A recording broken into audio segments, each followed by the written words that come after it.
You'll tell me. I'll make you tell me.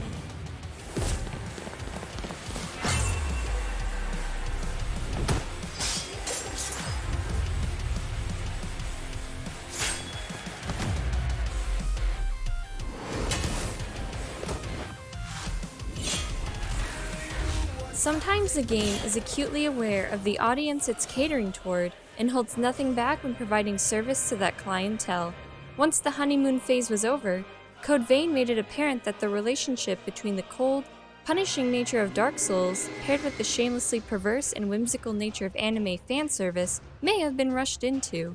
Even if you find yourself among the people that were salivating at the marriage of Dark Souls-style gameplay and the anime aesthetic, Code Vein will fall short of expectations.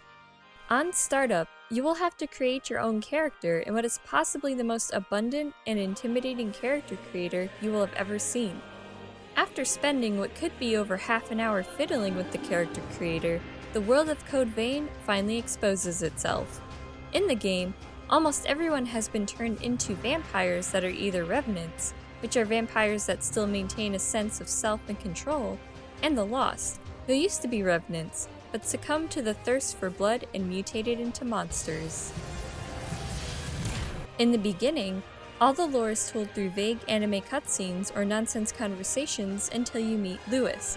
Shoving every answer you could hope for into a couple of skippable dialogue boxes, he continues the story and brings you to the hub area of Code Vein called Home Base. Home Base has everything you could ask for when prepping between areas, providing the usual vendor services to some more obscure areas like a bar and a hot spring, which is perhaps the most shameless area in Home Base. In terms of function, it serves as a place that can help summarize each chapter of the game that you complete, and as a place where you can reclaim half of the haze you've lost after dying. The cute part of Home Base is that when lounging about, your character can interact with the other NPCs, making Home Base a nice atmospheric hub area. In terms of gameplay, Code Vein plays much like you would expect a Souls-like would. Combat is mostly tied to attacks that are either a standard or heavy attack. There's a dodge button, a parry mechanic that is influenced by the type of armor worn, and a running option. All of it is limited by the familiar stamina bar, and healing is, of course, tied to a limited item that can be upgraded by items thrown around the game in areas that lead to headaches. Leveling up uses haze and spreads out the stats in a set pattern, which is determined by various classes called blood codes. You'll rarely find a good reason to explore Code Vein's world because of its shortcomings in level design, which causes constant frustration. Almost every new area felt more and more similar to thick branching hallways, poorly disguised as open fields, and when they aren't just that, the areas are actually just hallways with little to no barriers suspended high above countless pitfalls that never felt good. Most of your time playing Code Vein will be spent searching for the right way to go, rather than seeking out any secret items or paths, which will wear on you rather quickly. The worst offender of this in Code Vein was the Cathedral of the Sacred Blood, which embodies many of the aforementioned issues. Thankfully, the game has NPC companions that help cushion the blow.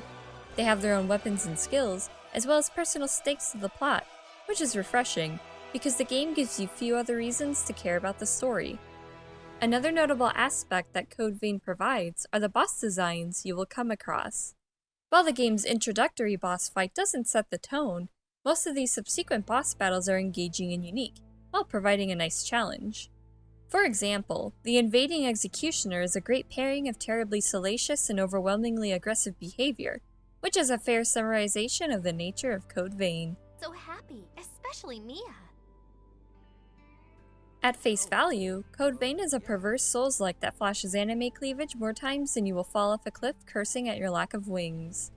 Everything outside of the combat is pretty enjoyable, even with the ridiculous additions like the hot springs. Outside of the bosses, combat in Code Vein didn't feel like anything more than an excuse to gain the Souls-like tag. Paired with the terrible architecture and nauseating level designs, the most fun to be had in Code Vein is finishing the game and hanging out at Home Base.